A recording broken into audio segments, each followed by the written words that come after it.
Today, let's practice the art of emotional surfing, learning how to ride waves of emotional stress and return to balance with compassion and ease.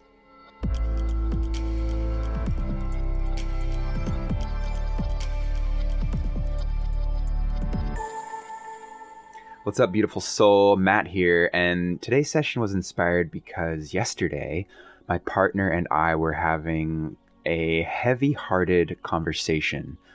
And although this conversation took place in the warmth of the bathtub and was very thoughtful and I think very considerate and gently navigated, it still left me feeling a bit off for the rest of the day, even though the hearty emotions that we were exploring weren't necessarily mine. But in doing my best to really deeply connect with her and listen and understand where my partner's coming from, those heavy, sticky feelings lingered throughout the day. And this seems to happen like every week or two, where our intimacy inevitably surfaces these opportunities to learn and grow and understand one another better so that we can support one another better. But why do these feelings have to linger for the rest of the day? What tools can I use to support loved ones and support myself while still remaining grounded and balanced? So that's what inspired today's session. We're going to explore how to meet these emotional tides head on, ensuring our loved ones and ourselves feel seen, heard, and supported without overwhelming our senses unnecessarily.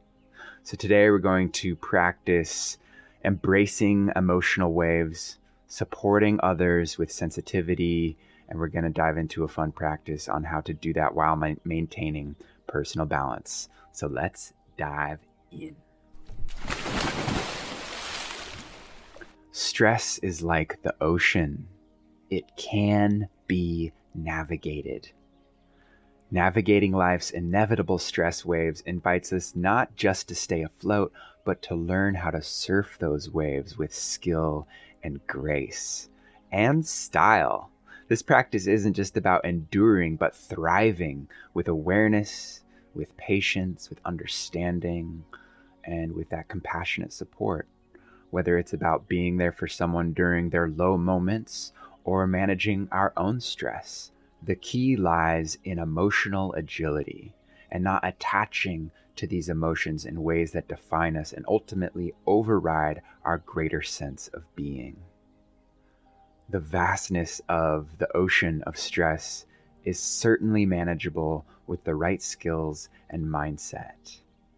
We can feel the breeze, we can taste the salty air, and we can know that each wave is not just a challenge, but an opportunity to glide towards deeper connection with ourselves and with others through emotional agility, emotional resilience. So may this vision inspire us to rise above the tempests and find serenity in the chaos.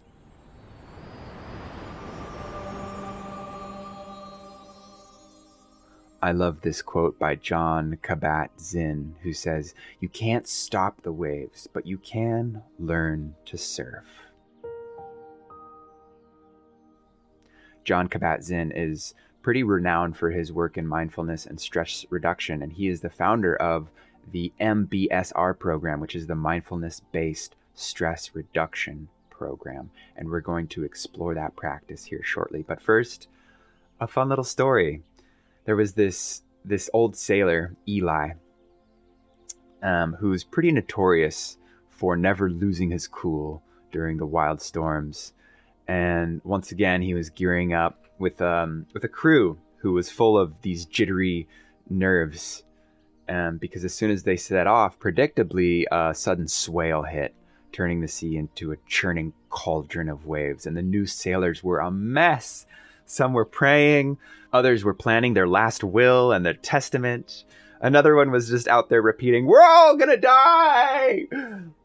And that's when Eli, with a mischievous twinkle in his eye, decided it was time to share his little secret.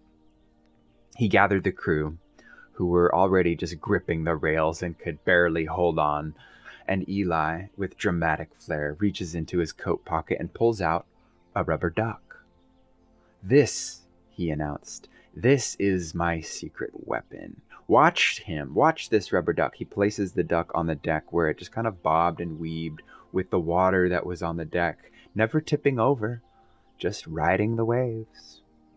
The crew, first in disbelief and then with laughter, as the absurdity of their fear met with the calming bobbing of the duck.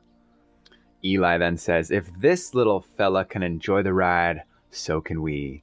Let's not fight the sea, but dance with it." The storm passed, as all storms do, and the stars peeked out to find the crew in a much lighter spirit, as they learned that sometimes riding out life's storms can be as simple as following the lead of a rubber duck, just going with the flow, finding moments to laugh, even amidst the chaos. So the moral of this story is just in those tumultuous life emotional storms, let's remember Eli's rubber duck, remembering that resilience is about finding humor and grace in the waves and learning to dance along with them.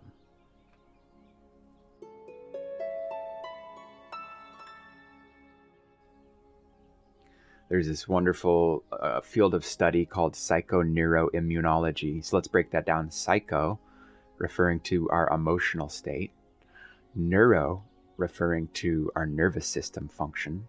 And immunology, our immune system. So psychoneuroimmunology shows us that emotional regulation significantly impacts our physical health by reducing stress-induced inflammation, and the list goes on of significant health benefits of emotional regulation. So to foster this, we can practice deep breathing techniques, mindful listening, both of which can help us kind of stabilize our own emotional state while providing genuine support to others. And we're going to practice this. But first, let's adopt a little mantra that we can bring with us into this practice. And the mantra is the practice. It is breathe, center, expand. Breathe, center, expand.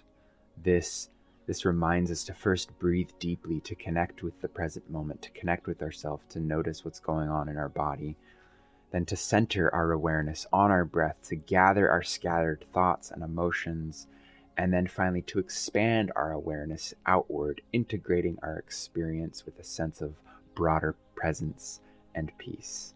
So this sequence, breathe, center, expand, helps in maintaining stress and maintaining emotional balance. So let's practice. This 3-step breathing space exercise is adapted from MBSR, the mindfulness-based stress reduction therapy that John Kabat-Zinn created, and this can help us regain our balance and presence when emotional waves feel overwhelming.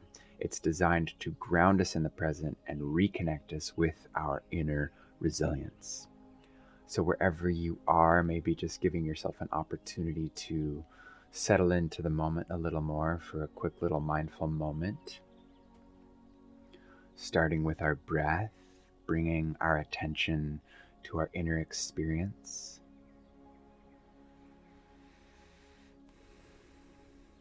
Just noticing what's happening in your thoughts, in your feelings, in your bodily sensations. With our breath, we can begin to simply observe without trying to change anything, simply acknowledging whatever is present. Next, we center, gently redirecting our focus back to our breath, feeling each inhale and exhale as a centering force. We always have our breath, and we can let the breath be natural and unforced, allowing it to anchor us into the present moment. Take one more deep breath, concentrating solely on the physical sensation of breathing.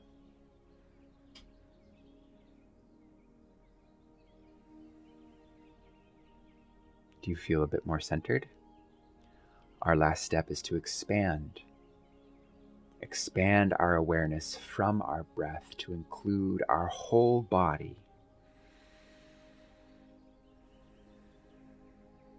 And then beyond our body to our immediate environment. Noticing the sensations in our body and the space around us. Accepting our presence in the here and now, encompassing both comfort and discomfort. Accepting any calm and distress. And we can repeat this. Breathe, center, expand. This little exercise is just a mini pause amidst our day as we need it, a moment to reset and refresh our mind, grounding us into the present, allowing us to approach life's challenges with renewed clarity and calm.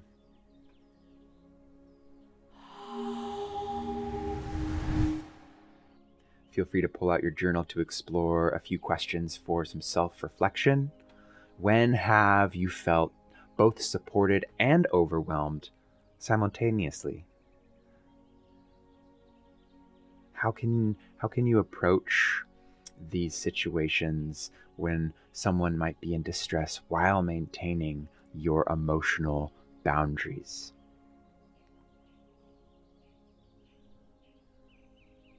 And lastly, what are your signs of emotional overwhelm? And how can you address them proactively?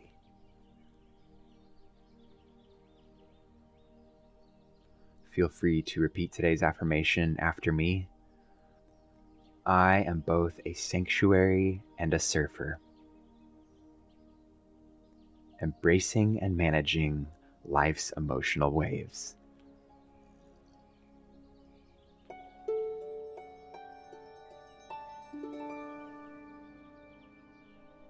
Wrapping it up with a little gratitude, perhaps just acknowledging a few emotional strengths that you possess that has already been helping you and others through the tough times.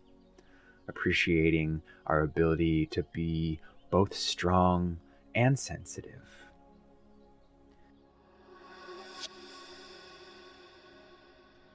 May we find the balance to be supportive for others while also caring for ourselves, and may we become more adept at navigating our emotional landscape with grace, with curiosity, with understanding, with forgiveness, and with love. Thank you so much for joining me today in practicing balancing our support to others while also maintaining our own emotional equilibrium. Keep practicing. Let this new awareness guide us through the day with a renewed compassion and emotional resilience. Emotional resilience. Emotional resilience. Emotional resilience. Emotional